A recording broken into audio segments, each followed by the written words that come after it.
That promotion you didn't get. The friend who didn't call back. The 1,000 small disappointments that feel personal. What if none of them were actually about you? We'll explore this shift in perspective. Plus, I'll guide you through a meditation to experience what actually belongs to you. This lesson teaches that joy and peace aren't privileges you have to earn, they're already yours. Like an inheritance that's been waiting in your name. The problem is we've been seeking satisfaction in things that can't actually deliver it, while ignoring what we already possess. It's about learning to recognize what's genuinely ours versus what we've been taught to want. Think about Sarah for a moment. She's smart, capable, has been with her company for 7 years. When the senior position opened up, everyone knew it was hers. She'd put in the overtime, led the difficult projects, even mentored the newer team members. So when the email came, "We've decided to go in a different direction," it hit like a physical blow. She spent that Friday evening replaying every meeting with her boss. Had she said something wrong? Was her presentation not polished enough? By midnight, she was deep into LinkedIn, scrolling through the profiles of people who seemed to have it all figured out. Each success story felt like evidence of her own failure. We've all been Sarah. Maybe not with a promotion, but with something. A relationship that didn't work out, a creative project that fell flat, a life milestone we thought we'd hit by now. And in those moments, we do what Sarah did. We look for evidence of what's wrong with us. We measure ourselves against everyone else's highlight reel.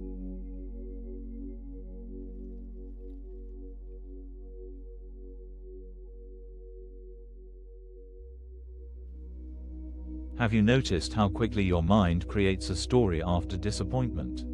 Within minutes, a single event becomes a judgment about your entire worth.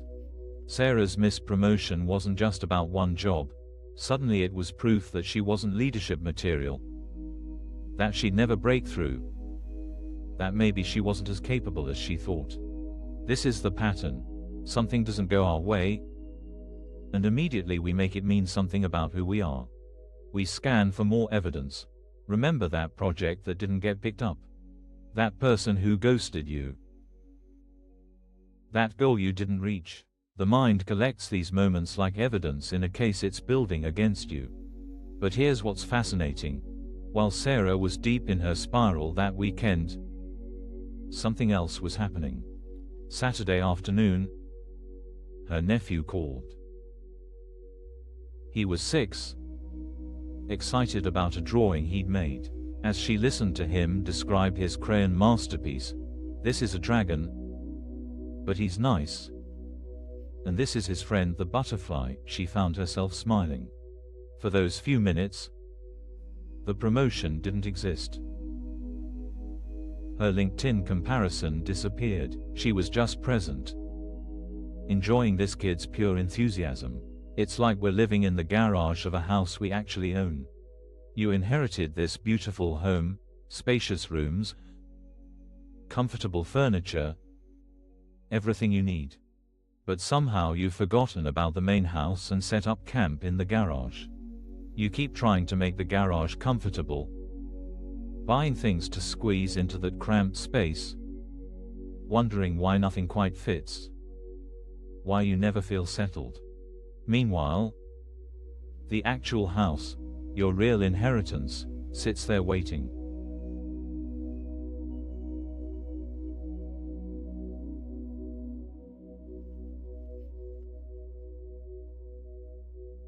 That moment with her nephew, that's Sarah in the main house. Not trying to prove anything, not comparing herself to anyone, just being. And in that state, notice what's present. A kind of quiet joy, a simple peace that has nothing to do with job titles or achievements. We spend so much energy trying to earn what's already ours. Think about what you chase: recognition, validation, security, success. We pursue these things as if they'll finally make us feel complete. As if the next achievement, the next relationship, the next milestone will be the one that brings lasting satisfaction. But when we get them, and we do sometimes get them, what happens? There's a moment of satisfaction, maybe a few days of feeling good, and then the emptiness returns. Because we're still living in the garage. We're still trying to furnish that cramped space instead of walking through the door to what's already ours. Sarah remembered something else that weekend. A moment from childhood. Sitting with her grandmother on the porch. They weren't doing anything special, just sitting, watching the evening settle in. But she remembered feeling completely content. Safe, like everything was exactly as it should be. That feeling, it had nothing to do with what she'd achieved or what anyone thought of her. It was just there, like breathing.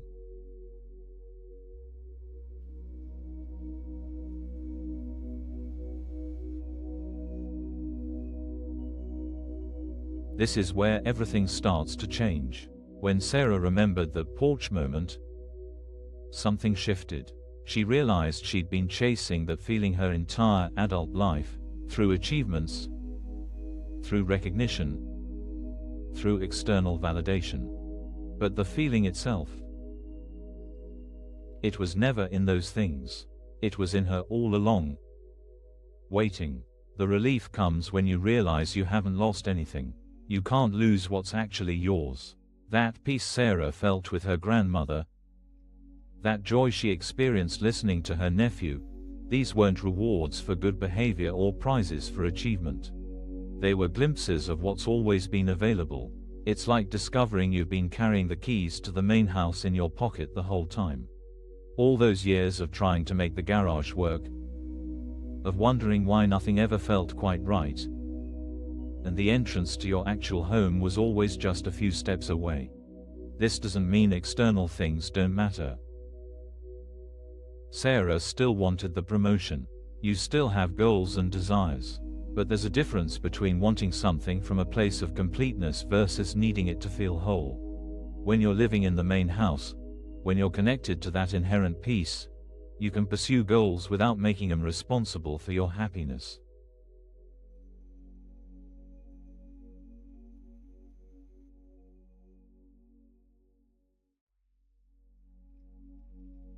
By Sunday evening, Sarah made a decision.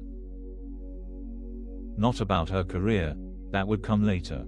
She decided to stop living in the garage. She spent some time just sitting, like she had with her grandmother. No phone, no distractions, just being present with herself. And in that quiet, she found it again, that sense of being enough, exactly as she was. The promotion still mattered, but it no longer defined her. She could feel disappointed without making it mean she was disappointing. She could want success without believing it would complete her, because what she really wanted, that sense of peace, that feeling of being okay, was already there. It had always been there. This is what belongs to us in truth. Not the achievements or accolades, not the approval or recognition, but this basic sense of wholeness that doesn't depend on circumstances.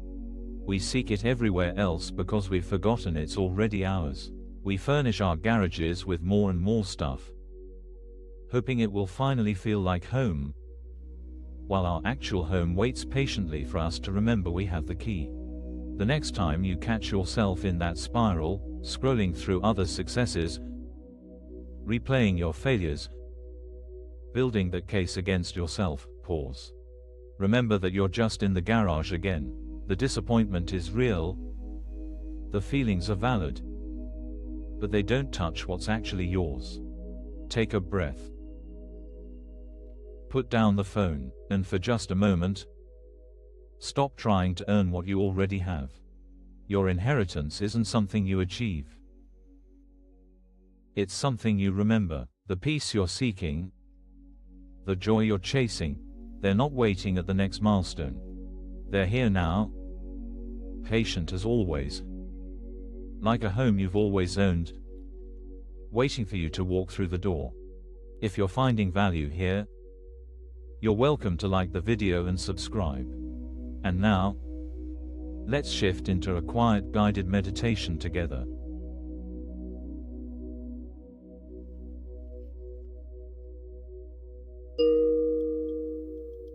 Find a comfortable position and let your body settle. There's nothing to achieve in these next few minutes. Nothing to prove or earn. Allow your breath to find its own rhythm. No need to control it or make it special. Just let it be what it is. Notice where you're holding tension. Maybe in your shoulders, your jaw, your belly. You don't have to fix anything. Just notice. We spend so much time in the garage trying to make it comfortable. Right now, we're walking back to the main house. The house that's always been ours. Feel your body in this chair or cushion. Feel the air on your skin. These simple sensations, they're part of your inheritance. This ability to just be present. To just exist without earning it. If your mind wanders to what you need to do, what you haven't achieved, what others might think, that's okay. That's just the habit of living in the garage. Gently come back to this moment. To this breath, to this simple fact of being. Notice the quiet joy that doesn't depend on anything. It might be subtle, like a candle flame in a large room. But it's there. It's always been there. This peace you feel, or even the possibility of peace, this belongs to you. Not because you've earned it. Not because you're special, but because it's what you are beneath all the trying. Rest here for a moment. In your own home. In what's already yours. When you're ready, take a deeper breath. Feel your body again, and as you open your eyes, remember, you can return to this house anytime. You've always had the key. Thank you for spending this time in practice. A free digital ACIM resource is linked in the description if you'd like it. And if you wish, you're welcome to comment. I am grateful. Thank you for spending this time with me today. As you move through your day, remember, you don't have to earn your peace. It's already yours, waiting patiently like a home you've always owned. Be gentle with yourself as you practice walking through that door.